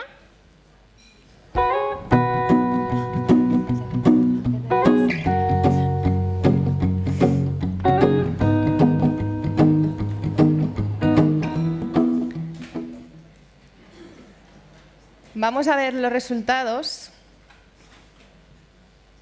Falta de formación, 45%. Luego tenemos una falta de voluntad por parte del centro educativo. ¿Cuántos directores de centro tenemos aquí? Personas de equipos directivos. Y el resto es profesorado. Bueno, tenemos mucha parte de equipo directivo, ¿no? Y luego falta de tiempo para hacerlo, 24%. ¿Estáis de acuerdo? ¿Cómo lo veis? Verónica, ¿cuál es la mayor dificultad según tu experiencia o cuando estáis con maestros, con centros educativos? ¿Cuál es lo que impide que se trabaje? Yo creo que hay, bueno, obviamente me imagino que yo como tantos otros hubiéramos querido marcar todos, ¿no? Pero hay una cosa que creo que es muy importante acerca de haber salido el número 1, la falta de formación para hacerlo como algo importante, porque implica que realmente necesitamos formarnos para hacer este tipo de trabajo. Lo que nosotros vemos es que hay varios temores, varias barreras que viven los docentes. Primero es la pregunta de, bueno, ¿qué es la competencia global? ¿Cómo la pensamos? ¿Cómo tenemos un lenguaje común que nos permita como enfocar nuestra atención? Pero en otros casos también está la idea de cómo cambiamos nuestra mentalidad, nuestra mirada del currículo, nuestra mirada del aprendizaje, de un lugar en donde lo que tengo que hacer es enseñar fracciones en 4º grado a lo que tengo que hacer es preparar a este niño para el mundo. Y esta es una transición muy importante con respecto al mismo propósito, al sentido que le damos al docente a la educación. Entonces esto lo que implica es que el docente tiene que repensar la matemática, repensar la historia, repensar la biología, la química, en función del propósito mismo de las disciplinas. Y eso es una invitación interesante, pero es una invitación que puede requerir cierto acompañamiento por parte de los docentes para que se sientan seguros en esta transición, ¿no? Y diría que otra más, digamos, otra gran una barrera, digamos, que existe o que necesitamos poder, con la que necesitamos poder trabajar es el temor, ¿no? Es el miedo del docente a entrar en un ámbito de mucha incertidumbre, ¿no? A no saber cuál es realmente la respuesta correcta con respecto al chico raquítico, ¿no? Nosotros tenemos un proyecto en Buenos Aires, por ejemplo, con el tema del arsénico en el agua, ¿no? También los chicos que salen a estudiar, bueno, necesitamos tener docentes que son capaces de entender las causas del arsénico, etcétera, etcétera, y al mismo tiempo navegar esto que es nuevo para ellos, nuevo para los chicos, nuevo para los padres, nuevo para todos. Entonces poder vernos a nosotros mismos como docentes con el derecho a aprender es importantísimo. Desde vuestro punto de vista, Mónica, por ejemplo, vuestra mayor dificultad para llevarlo a cabo en vuestras aulas, ¿cuál es? ¿Cómo ayudáis a los profesores a que no tengan miedo de trabajarlo, ¿no? Como decía también Verónica. Sí, yo de las 3, para mí las 3 también son importantes. Si me tuviera que quedar con una, quizá me quedaría con la última en cuanto a la actitud, ¿no? Esa actitud realmente de querer cambiar el paradigma, que no es fácil, un cambio pues, que es profundo, es muy importante. Y cuando uno pues, tiene ese cambio de actitud, necesitas la formación y es muy importante empoderar a los profesores, darles mucha formación para que sean capaces de poderlo llevar a cabo, una formación que sea en la acción, pero a la vez se necesita ese tiempo no solo para formarte, sino para reflexionar mucho sobre los cambios que uno va llevando a cabo, si funcionan, si no funcionan, qué hemos acertado, qué hemos de cambiar. Entonces vas entrando, bueno, pues como en una espiral que cada vez es más abierta, ¿no? Y te va permitiendo llevar a cabo todos estos cambios. Susana. Bueno, yo quisiera añadir que yo he visto que lo que casi siempre nos hace barrera son nuestras propias creencias, ¿no? Las creencias, claro, son como unas raíces muy potentes porque son todo lo que nosotros todo lo que nos han dicho durante mucho tiempo y todo lo que hemos aprendido. Si yo he estudiado, por ejemplo, en mi caso, filología anglo-germánica, todo lo que me han dicho a mí, qué es lo que yo tenía que hacer cuando estaba en una clase, queda pues muy desdibujado en el entorno actual, ¿no? Tengo que romper esta creencia y por lo tanto tengo que sacar esto, ¿no? Quitarme estas raíces y esto nos va a crear este miedo, etc. Yo en este sentido querría apuntar que yo siempre soy muy defensora de la estructura de centro. Si nosotros creamos una estructura de centro que realmente nos lleve, nos encamine hacia una manera de trabajar, poquito a poco, y si esto lo tenemos que hacer todos los docentes de ese centro, vamos a crear una comunidad, ¿no? En la que nos vamos a ir ayudando. Y esta formación, que muchas veces también la vemos como que tiene que venir alguien que sabe mucho, esta formación muchas veces va a ser la empatía entre los propios compañeros. Hablábamos también, ¿no?, antes, entre nosotros, de lo bien que nos había ido que trabajáramos los profesores conjuntamente, ¿no? Tenemos aulas cooperativas donde tenemos muchos alumnos, 60, 90, 2, 3, 4 profesores trabajando juntos. Aquí hay un aprendizaje importantísimo y una formación y un darte coraje y quitarte el miedo, ¿no? Entonces, bueno, defender esto, y muy brevemente sí que quisiera decir que muchas veces nos lo dificulta el propio sistema. El sistema establecido nos pone muchas trabas y no quisiera pasar la oportunidad sin decirlo. Tenemos que luchar contra el propio sistema.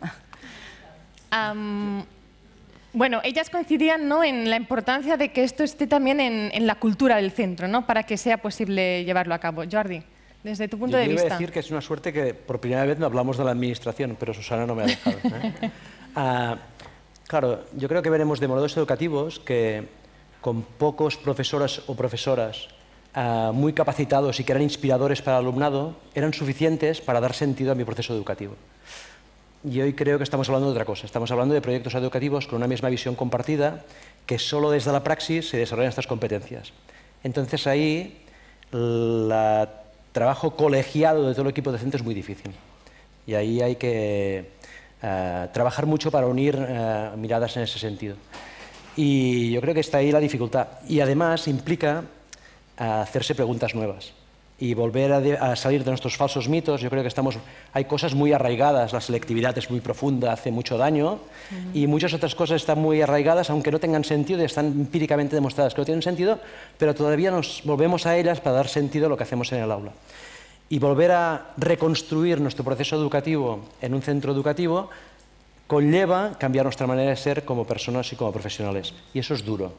Y necesita tiempo, se tiene que hacer bien, implica mucha reflexión y gente que nos ayude a inspirarnos hacia dónde caminar. Y es un poco donde estamos, yo creo. Y yo la formación la veo como importante, pero nos podemos formar hoy y la capacidad de aprender puede ser muy autónoma. El tiempo es difícil de que lo podamos multiplicar y seguramente si falta algo, falta tiempo. Muy bien, pues vamos a pasar a la tercera pregunta, que tiene que ver con la evaluación, ¿no? O sea, todos lo trabajáis, aquí el 70%, ¿no? Y ahora es, ¿realmente esto lo estáis evaluando? Es decir, nosotros estamos seguros de que hacéis muchas prácticas que van en la línea del trabajo para el desarrollo de la competencia global, ¿no? Si os preguntamos si lo estáis evaluando en vuestros centros, ¿qué respuesta sería? Sí, aquí hemos dado la opción de parcialmente, hemos sido menos radicales y no, ¿vale? Última pregunta.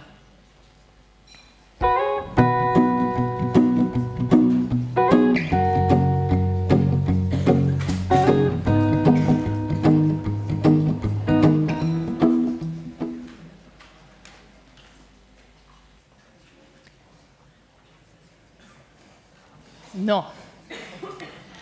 Es decir, el 48% dice que no lo están evaluando y el 37% que parcialmente. Esto quizás a mí me da la intuición, ¿no?, que se trabaja de manera más informal o menos consciente. Verónica, ¿cómo podemos evaluar la competencia global? ¿O qué debemos evaluar de las competencias globales? Yo creo que con respecto a la evaluación necesitamos primero preguntarnos cuál es el propósito de la evaluación, ¿no? ¿Qué es lo que queremos lograr con la evaluación? El para qué. Y si pensamos en el propósito de la evaluación como para poder seguir apoyando el crecimiento, el aprendizaje de los niños, tenemos muchas opciones interesantísimas con respecto a, por ejemplo, la evaluación de estas competencias ante una problemática que enseñamos, ¿no? Y transmitir, o sea, presentar a los chicos un problema similar, pero no exactamente el mismo, un problema relacionado, pero que sea diferente, como para ver de qué manera los chicos transportan o transfieren aquello que aprendieron en un contexto a otro contexto. Y esto es una evaluación que me parece que es como muy sólida con respecto a la comprensión misma, no a la repetición de información, sino a la comprensión misma. Tenemos muchas opciones con respecto a los portafolios, donde los chicos mismos puedan tener la opción de mirarse a sí mismos y mirar su propio crecimiento, cómo ellos se han sobrepuesto de estereotipos, etcétera, etcétera, que también es un instrumento fuertísimo. En Project Zero nosotros trabajamos mucho con esta idea de rutinas de pensamiento que también hacen visible el pensamiento de los chicos,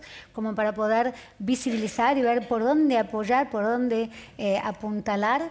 Trabajamos también mucho con esta idea de documentación del aprendizaje de los chicos. Entonces, esto de poder seleccionar, documentar cómo están pensando los chicos como una cuestión de práctica, digamos que casi cotidiana. Hay un desafío importante que tiene que ver con la evaluación, ya no tanto de cómo comprenden el mundo los chicos, sino en qué tipo de personas se convierten, ¿no? Cómo evalúa qué tipo de persona se convirtió a cuál, ¿no?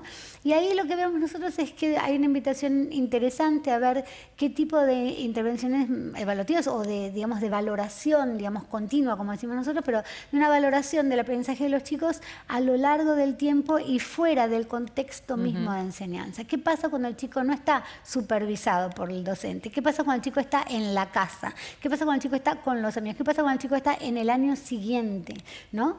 De clase, como en el caso de Aqualia? Ahí tenemos que desarrollar algunos instrumentos interesantes.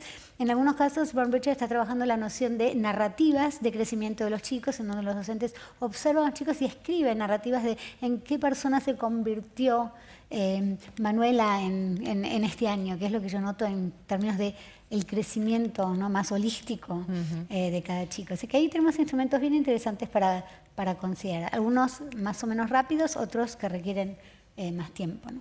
Bueno, es que cuando estabas hablando, ¿no?, también es realmente si podemos ver, ¿no?, que si podemos decir que nuestros alumnos son competentes globalmente, si lo podemos decir dentro del periodo escolar, ¿no? Si no tenemos que esperar unos años, ¿no?, para que realmente veamos, ¿no?, cómo están actuando en la sociedad los alumnos, ¿no? Desde vuestros centros, Mónica, ¿cómo evaluáis, qué dimensiones evaluáis vosotros de esta competencia? Yo creo que es muy importante lo que decía Verónica de ese sentido de la evaluación. Creo que es una de las cosas que quizá más cuesta cambiar esas creencias que hay sobre el tema de la evaluación. Y si estamos evaluando o acompañando esas competencias, no se pueden hacer de una manera teórica. Una persona es competente cuando te lo demuestra, ¿no? Ves la evidencia de que realmente lo es. Por lo tanto, has de crear en el colegio un tipo de escenario donde el alumno pueda desarrollar esas competencias y le podamos dar herramientas de autoevaluación, de coevaluación, para que él detecte cuáles son sus fortalezas, qué cosas tiene que ir mejorando, en qué grado va asumiendo esas competencias. Y ahí también pues utilizamos mucho portfolios, rúbricas, mucha reflexión que está dentro del portfolio, mucha metacognición, sobre todo para acompañar ese proceso de mejora del propio alumno, que es el concepto de evaluación. Susana. En nuestro caso, muy parecido a lo que se estaba comentando ahora. Hemos empezado nosotros este año, y me hace mucha ilusión de explicar, ¿no?, que estamos abriendo también un portafolio, en este caso es digital, que desde el primer momento va a mostrar no solo a los propios chicos, sino también a sus familias, todas las competencias, ¿no?, que vamos a evaluar en cada proyecto. En este grupo de competencias siempre hay las personales y sociales, con lo cual como centro hemos acordado, incluso curso por curso, qué indicador de competencia de cooperatividad, por ejemplo, de son capaces de trabajar con los demás sí o no, qué indicador tenemos para saber si son críticos o siempre hay un indicador de creatividad, ¿no? O sea, todo esto lo estamos trabajando, lo hemos puesto también en un portafolio así digital, y lo que vamos a experimentar este año, que creemos que puede ser un paso más adelante, es que ellos mismos tienen que autoevaluarse y demostrar o demostrarnos si ellos nos dicen que sí, que esta competencia la han asumido, ¿cómo lo demuestran? ¿Cómo nos lo demuestran? ¿no? Y después en un diálogo con nosotros, porque ya sabemos que siempre que la educación siempre es un diálogo, ¿no? En un diálogo con nosotros vamos a hablarlo.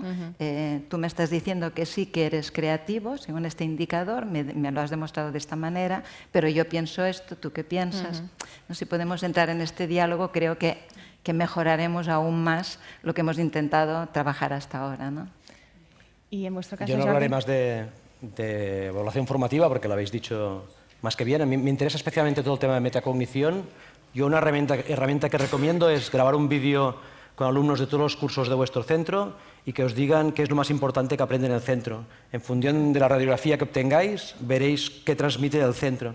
Y a mí me parece indispensable, si el alumno no toma conciencia de qué está aprendiendo y para qué, muchos de los esfuerzos no van a servir para nada. Y a un nivel diferente de evaluación sí que creo que es imprescindible, hay una cierta urgencia para que agentes externos a los centros, que no llegamos a eso, puedan recoger de alguna manera herramientas que objetiven procesos de implantación de soft skills, de cómo se implanta la empatía, cómo estos alumnos tienen capacidad de transformación o no, cómo tienen una mirada global o no. Y creo que es importante hacerlo ahora, para que podamos comparar con el tiempo, porque lo que estamos imaginando es que todo esto sirva para algo y que dentro de 10 años nuestras escuelas son mucho mejores y podamos demostrar que hemos avanzado. Si no lo hacemos ahora, perderemos esa perspectiva y ahí sí que creo que necesitamos realmente tiene que tener un impacto en la sociedad, ¿no? Si estamos educando, o sea, si tenemos alumnos competentes globalmente, la sociedad va a mejorar, ¿no? Vamos a ver, ¿no? También en unos años qué pasa, ¿no? Esperemos que ese sea el propósito de la educación, ¿no? Vamos a abrir ahora las preguntas a todos vosotros, ¿no? Y también a las personas que estén en streaming. Tenemos 8 minutos, así que os damos la palabra. Podéis preguntar a quien queráis. ¿Hay alguien que tenga alguna pregunta? Voy a ver si hay alguien de...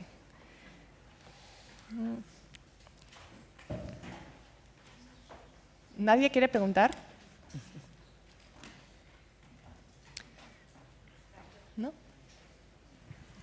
Bueno, esta es una pregunta para todos, a ver quién me contesta. ¿Por dónde empezamos?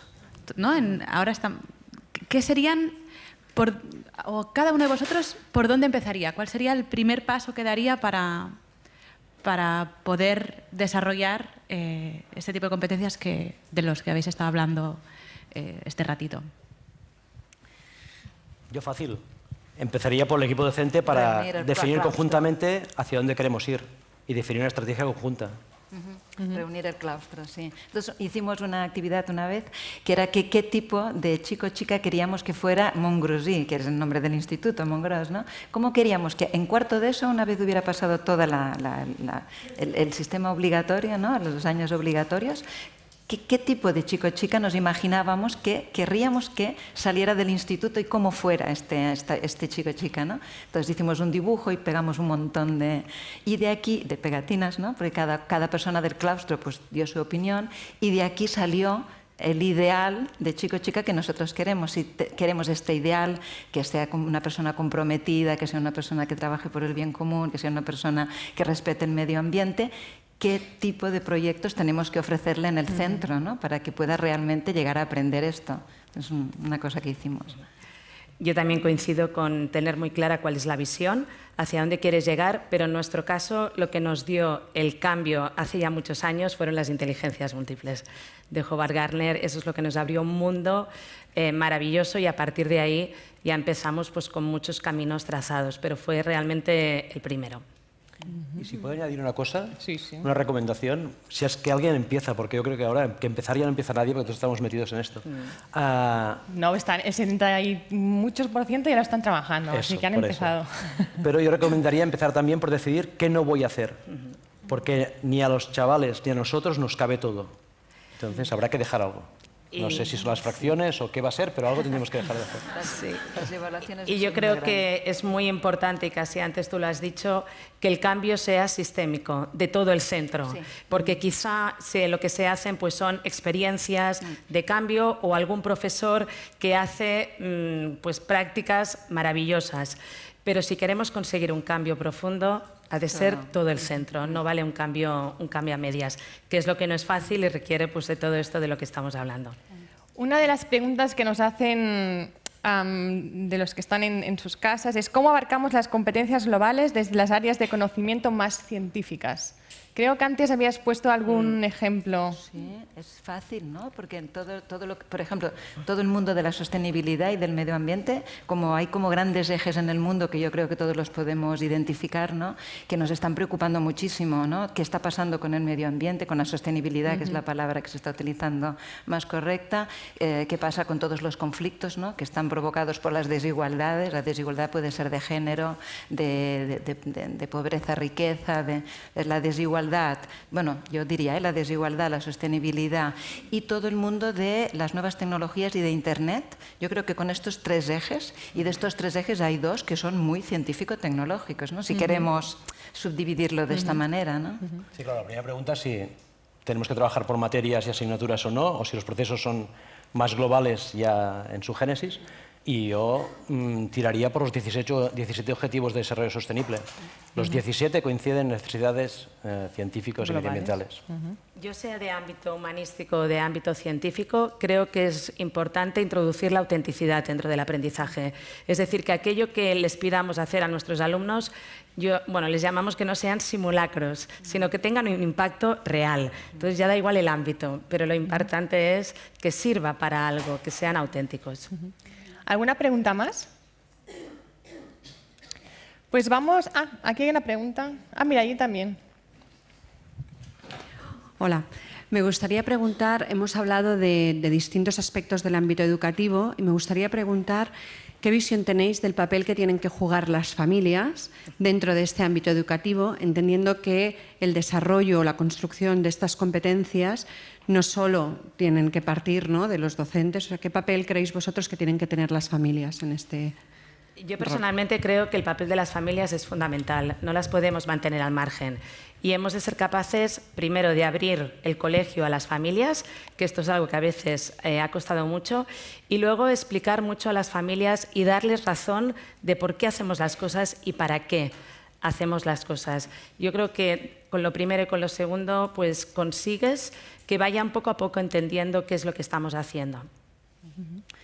Para agregarle a eso brevemente, yo creo que el cambio requerido con respecto a la mirada del mundo es un cambio que esperamos que ocurra en el alumno, pero que también necesita ocurrir en el docente y que también resulta relevante para las familias, ¿no? Un adulto que camina por el mundo y que de pronto reflexiona acerca de los estereotipos que cargamos o reflexiona acerca de, digamos, el mundo en el que vivimos, de pronto se convierte en relevante el tema mismo, los temas mismos, y estas transformaciones se convierten realmente parte del aprendizaje del adulto que acompaña al niño. O sea que cuando pensamos en la comunidad educativa, en la comunidad de aprendizaje, incorporar a las familias es importantísimo y justamente coincide con que no se trata de enseñar funciones, que son muy importantes, sino funciones en el mundo, ¿no? O matemática en el mundo, ¿no? Y eso es Esta mañana comentábamos que uno de los hándicaps que tenemos especialmente los docentes en nuestro país es que tenemos muy poco recorrido profesional, mayoritariamente hemos ejercido solo de docentes, y tenemos muy poca experiencia global. Entonces estamos intentando impartir o transmitir unas competencias que nosotros mismos tenemos. Y justamente las familias creo que tienen muchísimo este capital. Tienen mucha más experiencia profesional y tienen muchas más historias y saberes personales que pueden aportar dentro del aula y ocupar espacios que a veces nosotros no podemos ocupar. Es el reto de aprovechar la riqueza, ¿no?, de las familias, de los alumnos, del entorno. Exacto. ¿Teníamos otra pregunta? Hola. Me gustaría saber qué papel juega la educación artística y en concreto la música en el planteamiento global de la educación y si, como se comenta o se viene comentando últimamente, realmente la educación artística como la conocíamos hasta ahora ya es una materia obsoleta que solo tiene objetivo de parcelar el horario. Gracias.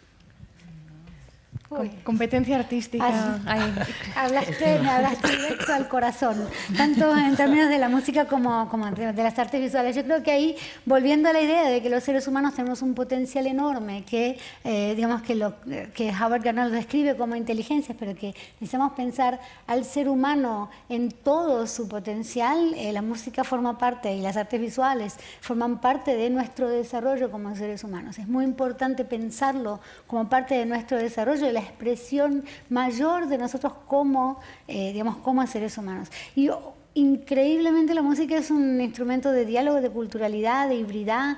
Hay unos trabajos excepcionales de personas como Yo-Yo Ma que muestran cómo, ¿no?, en la ruta de la seda se generaron géneros híbridos musicales que se aprovechan en las distintas culturas. Es una metáfora fabulosa para trabajar justamente el tema de la interacción y el diálogo entre culturas. La posibilidad de escucharnos y aprender a escucharnos a través de los lenguajes musicales también es un aspecto central en esto del diálogo y de la multiplicidad de lenguajes con los que podemos trabajar. Simplemente para un pie de nota, un pie de página adicional, nosotros trabajamos mucho con museos en términos de artes visuales. En este momento la Galería Nacional de Arte en Estados Unidos, en Washington, está repensando sus colecciones y las visitas para tomar un tema global, digamos, como tema de exploración en el encuentro con las artes.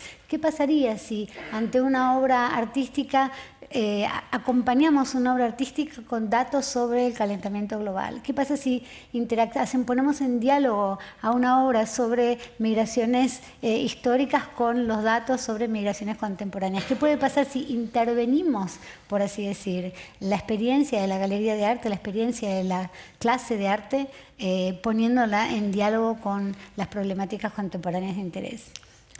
Vamos a ir acabando ya. Lo que os voy a pedir es que en un tuit, cada uno de vosotros, nos digáis qué es para vosotros la revolución educativa. Podéis escoger quién empieza. ¿De los tweets largos o de los cortitos? De los tweets, venga, si quieres de los largos. Yo como sabía la pregunta, tengo la respuesta. Pero tengo dos. Uno no vale y otro yo en serio. Tienes dos tweets. Pero uno que me ha gustado es que debemos dejar de educar en beber cerveza de jengibre, ¿no? Porque me ha parecido muy interesante el vídeo que estábamos viendo. Y el otro era un poco más largo. Para mí, revolución educativa es un cambio de marco mental, que es lo que hemos estado hablando. Creo que es colectivo para una educación que sea para la vida y que sea para transformar de forma ética nuestra sociedad. Hace unos meses estuve escuchando a un filósofo que se llama Jean-Marie Esquirol y dijo una frase que la verdad me conmocionó, como veréis que él dijo también, ¿no?